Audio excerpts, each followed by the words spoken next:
on and the Pelicans, and look at him now. He gets almost 4 full days of rest for a first-round playoff series against his nemesis, the Nuggets, and he gets them early instead of late, and he gets them when he, as he said the other day, I'm much healthier than I was a year ago. And think of the role he is coming in on, because he just shot a career high from three, 41%.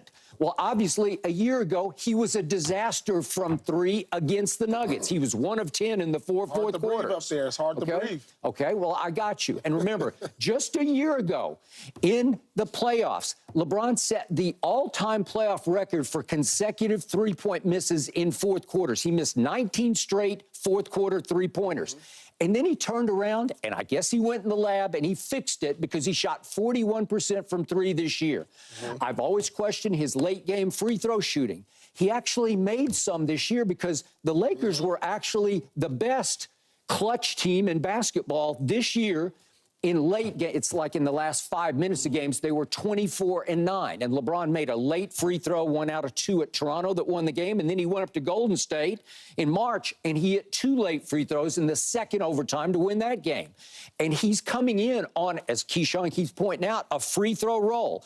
Last 6 games, he's 38 of 46. That's 83%. That's pretty good. But if I boil it down to the last 3 games, he's 24-27. If I just go the last 2 games, and you brought this up, he is 16 out of 16. So all of a sudden, he's got a hot hand from 3 and the free throw line.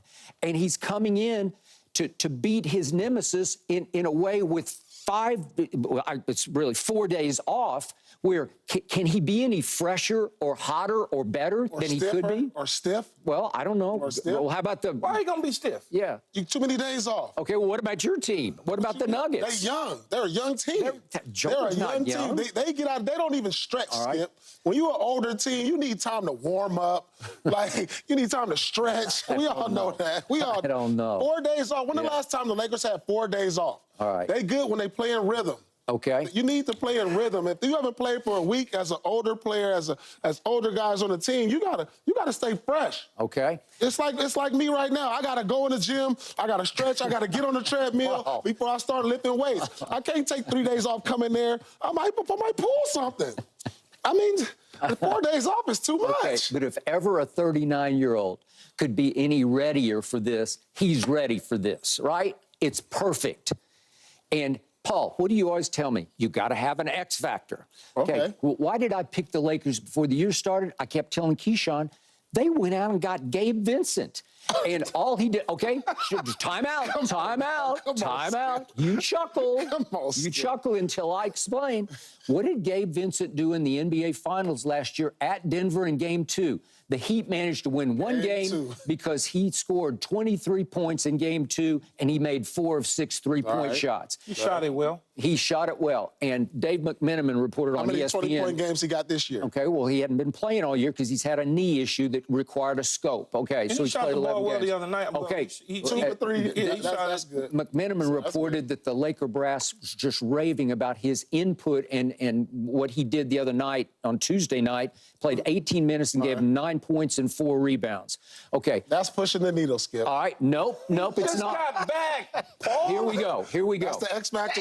Wait a second. That's the X factor. How many points did Jamal Murray average against the Lakers in those 4 sweep games last year in the conference finals? Over 30. 33 a game. Over 30. Okay. What did Jamal do then in the NBA Finals? He turned right around. Who was his primary defender in the NBA Finals? Aha! It was Gabe Vincent, who held him to 21 a game, from 33 down to 21, because I think Gabe Vincent bothers him a little bit. No, it was the Miami defense. Okay. It was a Miami defense. They played great pick and roll defense. This wasn't Gabe Vincent getting up there like he's Tony Allen. I don't know. And getting in his face and locking that down. I'm telling you right here, right now, he is the best Laker defender on the floor. And he's fresh, and he will be the X factor in this series. And then I flip it around on you. Who was the X factor for Denver last year in those fourth quarters? Brown. Bruce Brown was. Bruce Brown. And he is not a Nugget anymore. He's gone. Okay, Christian Brown. Okay, so you got that. Okay, who was the primary defender in fourth quarters on D'Lo last year? It was Bruce Brown. He tormented him. He haunted him into horrendous shooting because he finally just got pulled in the games 3 and 4. Okay, so all of a sudden you add Gabe Vincent, you lose Bruce Brown. I would say that's advantage Lakers. Yeah, D'Lo. D'Lo. What's D'Lo? Okay, let's go to D'Lo then. What's D'Lo? What's D'Lo average during the regular season this year versus Denver Nuggets? You want me to, you don't know? You want me to tell you? No, it's terrible. It's 14 points. What does he normally average? 18. So he dropped by 4. 3 assists. All right. But that's a big disparity between the two because Murray, he's averaged 24 to D'Lo's 14. If the Lakers want a chance, he's got to try to find a way to cancel him out. And if you can hold Murray to, say, 21, and D'Lo gets 18, his average, we're just asking him to just get his average. Okay. That's kind of like canceling him out. Okay. And then now you say, all right, AD, we need you to somewhat cancel out the Joker. Okay. Joker's giving you 20, 28. D'Lo, we need you to give us every night 28 and 11 and 12 rebounds. All right, if you can do that, because I do believe that D'Lo is the X factor. He's the X factor to me. Okay. He's the one capable of big games. Sure. He's capable of making a lot of threes to just set off the difference of Jamal Murray making his threes. And he's going to be the primary defender on him. He's going to be putting pick and roll all night, every night, and so it's going to be on him, on how he defends and shoots the ball if the Lakers want a chance. And by the way, he only shot 40% from the field and 33 from 3 versus Denver this year. So I think he needs to step up. All right. My X factor, beyond Gabe Vincent, is a young man who in those 4 fourth quarters last year, and they lost those games, it's Austin Reeves. 9 in the fourth quarter. All he did was make 8 out of 10 shots against the Nuggets in those 4 fourth quarters. All he did was make 7 of 8 threes. And I skimmed through the play-by-play of the fourth quarters of those 4 games this morning, and I kept seeing Austin Reeves, Austin Reeves, Austin Reeves, Austin Reeves from 30 feet. And he was the one who kept them in those games. And they were all 4 close games. And then that happened, and that happened, and that happened because Jamal mostly took over. Jamal, in those 4 fourth quarters, made 12 out of 13 free throws, and that was really the difference because he was the guy who got to the free throw line and slammed the door. See, Paul, you're talking about D'Angelo struggled in only having 14 points, 33% from 3 and 40, what did you say? 40% from the field. 40% from the field. This year.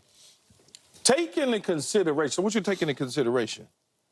When those games occurred, when LeBron James decided he was going to defer to them a little bit more. Okay. And all of a sudden, D'Lo looks different now. Along with Austin Reeves. When you think about last year, and I know I laughed at Skip, not laughed at him, but told Skip we wasn't doing that last year. That was last year. Right. But LeBron was carrying everything. There's a different way they're playing late in the season than they Absolutely, 100%. You can look at it and see what LeBron is doing. LeBron's taking less shots.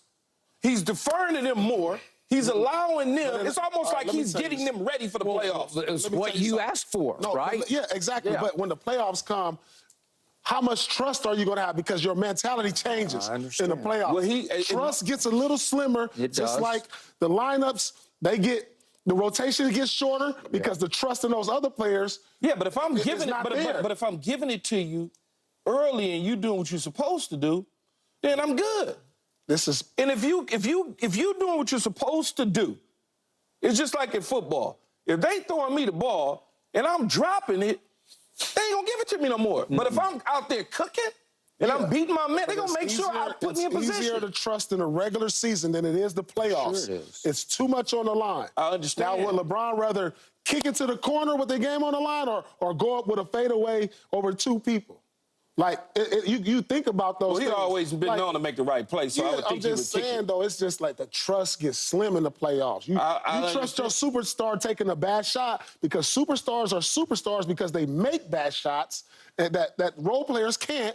And so when it comes down to it, the trust may have a fracture in in the playoffs. To me, the way that I've been looking at it is he is conditioning them in the regular season, toward Which the is back great. end of the regular Yeah, season, which is conditioning great. them He did a great job of doing to that. get ready for the playoffs. He did great at doing now, it. when But we now, get into the when it playoffs, actually let's go. happens, just like Mike Tyson says, everybody got a game plan until they get hit, and then stuff changes.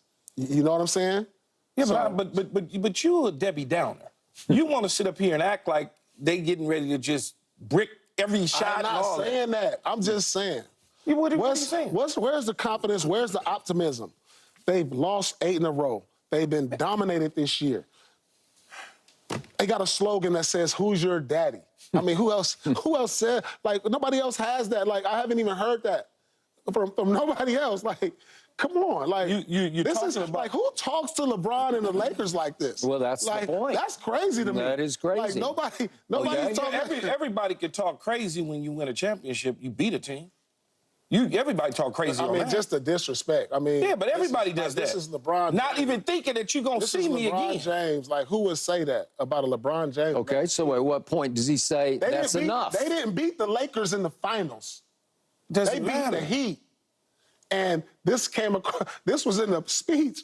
What in the parade? At the parade? Speech. It's like we beat y'all in the first round, not in the conference finals, not the championship. Oh, no, but Okay. they considered it That the was finals. that was their championship. So why didn't 'Cause they go knew at were the gonna beat Miami Heat? Why didn't they say Because you can't go after the Miami Heat. The Miami Heat. we just beat you? Yeah, but the Miami Heat, nobody beat the Heat. Because we're so embedded in your mind, you still thinking about us 3 weeks later, or whatever it was, a month later. Sure. You thinking about us a month later. You were so hell-bent over on getting through LeBron and the Lakers. A month later, after you beat the Miami Heat, you still talking about us. What are you talking about, Paul? I'm just saying, like, that's just... All right, so, Paul, are you going sweep again? You going back-to-back I sweeps? think the Lakers can pull one. One? One out, 5 games. Okay, and 5 games. what's They your can figure best out. guess on that? It'd be game 3, maybe? Game 4?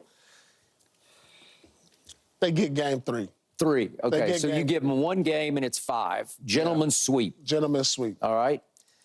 A baker's dozen, gentleman's sweep, whatever you want to call it. Whatever you want to call it. Keyshawn, what's your outcome? Lakers in 6. 6. Yeah, Lakers in 6. They steal one of these 2. One of the 2. That's what we call it. We call it a steal. Okay? Because we're not... So you don't expect to just take it. You got to steal it. I'm going off of based on what people like you are saying about the Lakers. People like you, Paul, that are saying that they don't have a chance. I got to go in there and steal it. I haven't seen nothing. The thing is, this is not even hate. This is not that me hate. I'm just going off what I've seen. You're the only person said it ain't hate. I'm going off what I've seen.